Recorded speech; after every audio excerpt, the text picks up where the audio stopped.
صدر ٹرمپ ایران کے خلاف جنگ ختم کرنے پر آمادہ، امریکی اخبار کا بڑا دعویٰ۔ وال اسٹریٹ جرنل کے مطابق ٹرمپ نے مشیروں کو بتایا کہ وہ آبنائے ہرمز کھلوائے بغیر تنازع ختم کرنا چاہتے ہیں۔ اہم گزرگاہ کھلوانے کے لیے ایران پر سفارتی دباؤ ڈالا جائے گا۔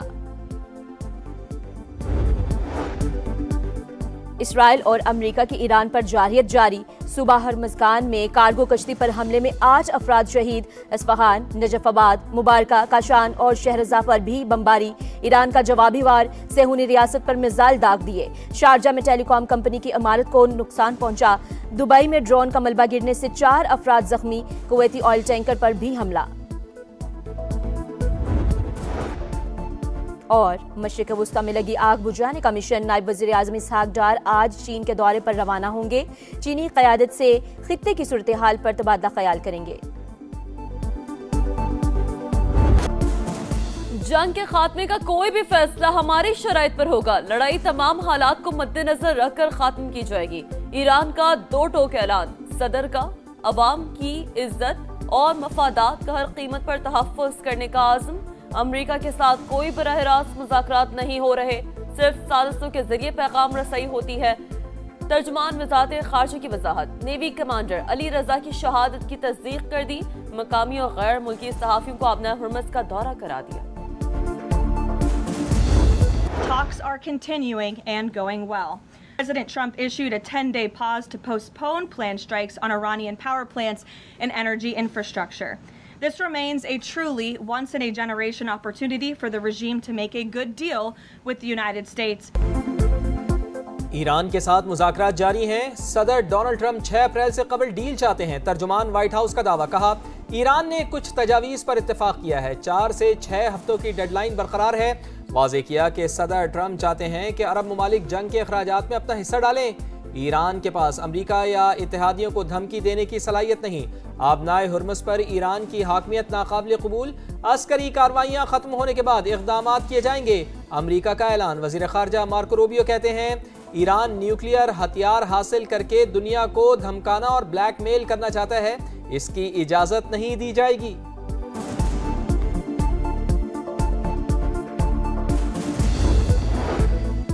ایران سعودی عرب کا احترام کرتا ہے اور اسے برادر ملک سمجھتا ہے، ایرانی وزیر خارجہ کا ایکس پر پیغام، لکھا کارروائیاں صرف دشمن جارح قوتوں کے خلاف ہے جو نہ عربوں کا احترام کرتے ہیں نہ ایرانیوں کا۔ واضح کیا وقت آ گیا ہے کہ خطے سے امریکی افواج کو نکال دیا جائے۔ ایران نے دشمن کے فضائی کمان نظام کو نشانہ بنا کر اپنی صلاحیت دکھائی۔ اسرائیل اور امریکہ کی ایران پر جارحیت جاری، صوبہ ہرمزگان میں کارگو کشتی پر حملے میں 8 افراد شہید، اصفہان، نجف آباد، مبارکہ، کاشان اور شہرزہ پر بھی بمباری۔ ایرانی میڈیا کے مطابق مختلف مقامات میں دھماکوں کے بعد دھوئیں کے بادل چھا گئے، ایران کا جوابی وار، صہیونی ریاست پر میزائل داغ دیے، شارجہ میں بھی ڈرون حملہ، ٹیلی کام کمپنی کی عمارت کو نشانہ بنایا گیا، دبئی میں ڈرون کا ملبہ گر جانے سے 4 افراد زخمی، دبئی ساحل کے قریب کویتی آئل ٹینکر پروجیکٹائل کا حملہ، جہاز میں آگ بھڑک اٹھی۔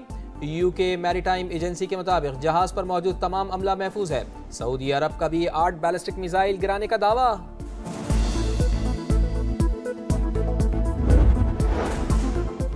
یہ جنگ ہماری نہیں، ہم اس میں نہیں الجھیں گے، برطانوی وزیر اعظم کا 2 ٹوک اعلان، واضح کیا کہ برطانیہ دفاعی اقدامات جاری رکھے گا اور آبنائے ہرمز کھولنے کے لیے اقدامات کرتا رہے گا۔ ہم نے جو کیا وہ دفاعی اقدام تھا، برطانیہ کے قومی مفادات اور خطے میں اپنے لوگوں کی حفاظت پر توجہ مرکوز رکھیں گے۔ جنگ کی وجہ سے گھریلو سطح پر پڑنے والے اثرات کے لیے جو کر سکیں گے وہ کریں گے۔ مشرق وسطی میں لگی آگ بجھانے کا مشن، ایوان صدر میں بڑی بیٹھک، خطے کی صورتحال اور ثالثی کی کوششوں پر مشاورت۔ اسحاق ڈار کی ترکی، سعودی عرب اور مصر سے سفارتی روابط پر بریفنگ۔ اسحاق ڈار آج چین کے دورے پر روانہ ہو جائیں گے، چینی قیادت سے خطے کی صورتحال پر تبادلہ خیال ہوگا۔ صوبوں کی مخالفت، حکومت کا ملک میں فوری طور پر سمارٹ لاک ڈاؤن نہ لگانے کا فیصلہ۔ ایوان صدر میں ہونے والے اجلاس میں اتفاق نہ ہو سکا، معاملے پر مزید مشاورت کے لیے وزراء پر مشتمل کمیٹی تشکیل، کفایت جاری مہم پر عمل درآمد کے لیے متبادل اقدامات کیے جائیں گے، توانائی اور ایندھن کی بچت کے لیے اقدامات پر مکمل عمل درآمد یقینی بنانے کا فیصلہ، صوبوں پر 256 ارب کے ریلیف پیکج میں حصہ ڈالنے پر زور، صدر کی عام آدمی پر قیمتوں کا بوجھ کم کرنے کی ہدایت۔ فوجی اور سفارتی محاذ پر بدترین شکست کے بعد بھارت کی خفت مٹانے کی کوشش، ایک اور فالس فلیگ آپریشن کی سازش بے نقاب۔ ذرائع کے مطابق بھارتی فوج بے گناہ افراد کو جیلوں سے نکال کر اکٹھا کرنے لگی۔ غلطی سے سرحد پار کرنے والوں کو زبردستی پاکستان کے خلاف استعمال کیا جائے گا۔ ڈرامے میں رنگ بھرنے کے لیے چند بھارتیوں کو بھی گھناؤنی سازش میں استعمال کرنے کا منصوبہ۔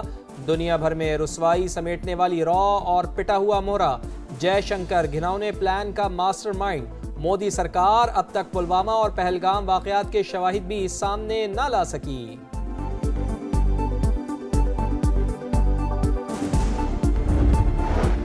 جدہ میں سعودی عرب، قطر اور اردن کی بڑی بیٹھک، ایران کے حملے خطے کے ممالک کے لیے خطرناک قرار دے دی ہے۔ سیف فریقی اجلاس میں سعودی ولی عہد، امیر قطر اور اردن کے بادشاہ کی شرکت۔ علاقائی صورتحال اور خطے میں بڑھتی کشیدگی پر تبادلہ خیال۔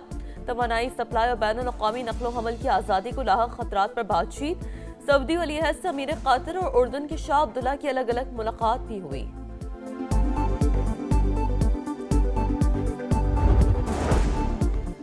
پاکستان کا ثالثی کا کردار جاری، مذاکرات کی کامیابی کے لیے فریقین کو فیصلے کرنا ہوں گے۔ امریکہ میں پاکستانی سفیر کی گفتگو، رضوان سعید شیخ نے کہا پاکستان کی حالیہ پیشکش نیک نیتی پر مبنی ہے، دیگر علاقائی ممالک بھی شامل ہو سکتے ہیں۔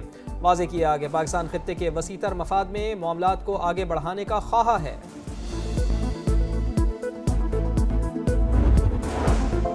ایرانی پارلیمانی سیکیورٹی کمیشن کے آبدہ ہرمز میں جہازوں پر ٹیکس لگانے کی منظوری۔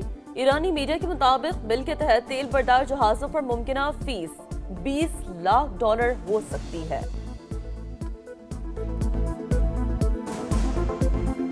آبدہ ہرمز سے گزرنے والے جہازوں کو ٹیکس ایرانی ریال میں ادا کرنا ہوں گے۔ ترجمان کے مطابق غیر جانبدار ممالک کے جہاز کو اجازت دی جائے گی۔ یہ ممالک ایران سے رابطے میں تھے۔ ہرمز کی بندش اور قیمتوں میں اضافہ امریکی جارحیت کو قرار دیا گیا۔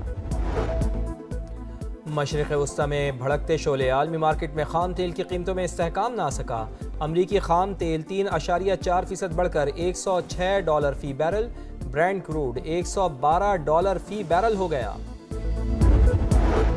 اسرائیل کا فلسطینیوں کے خلاف ایک اور ظالمانہ اور غیر قانونی اقدام، صہیونی پارلیمنٹ نے فلسطینیوں کے لیے سزائے موت کی منظوری دے دی۔ قانون کے مطابق جو بھی اسرائیلی شہریوں کو قتل کرے گا اسے 90 دن میں پھانسی دی جائے گی۔ فلسطینی تنظیموں کی شدید مذمت، اسرائیلی سپریم کورٹ میں اپیل دائر۔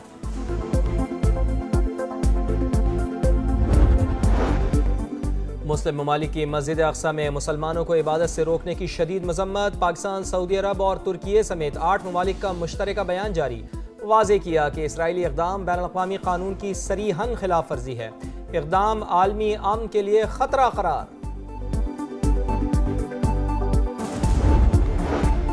خطے کی صورتحال، مولانا فضل الرحمان کا ایوان کو اعتماد میں لینے اور ان کیمرہ اجلاس بلانے کا مطالبہ۔ مذاکرات کے حوالے سے پاکستان کی میزبانی کو اعزاز قرار دے دیا۔ کہا پاکستان خطے میں مثبت کردار ادا کر رہا ہے، پیچیدہ صورتحال اور فیصلوں سے متعلق پارلیمنٹ کو اعتماد میں لینا چاہیے، اسلامی بلاک بننا چاہیے، مسلم ممالک کو سیاسی، تجارتی اور دفاعی معاہدہ کرنا چاہیے۔ کراچی سرجانی ٹاؤن میں ایک شخص کی لاش ملی ہے۔ پولیس کے مطابق 40 سال کے سیف اللہ کو سر میں گولی مار کر قتل کیا گیا۔ ملیر میں بھی فائرنگ سے ایک شخص جان سے گیا، تحقیقات جاری۔ سوشل میڈیا پر متنازع پوسٹ نسیم شاہ کو بھاری پڑ گئی۔ پی سی بی نے قصوروار قرار دے دیا، 2 کروڑ روپے جرمانہ عائد۔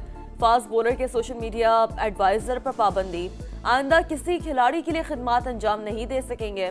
نسیم شاہ کہتے ہیں بیان میرے خیالات کی عکاسی نہیں کرتا، پوسٹ مینجمنٹ ٹیم کی جانب سے کی گئی ہے، پلیٹ فارم کے غلط استعمال پر معذرت چاہتا ہوں۔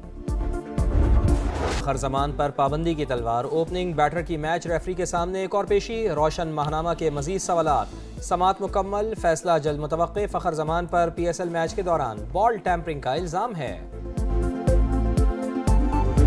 اور ایک روز آرام کے بعد پی ایس ایل کا ایکشن آج سے پھر شروع۔ پشاور زلمی اسلام آباد یونائیٹڈ کی ٹیمیں شام 7 بجے آمنے سامنے ہوں گی۔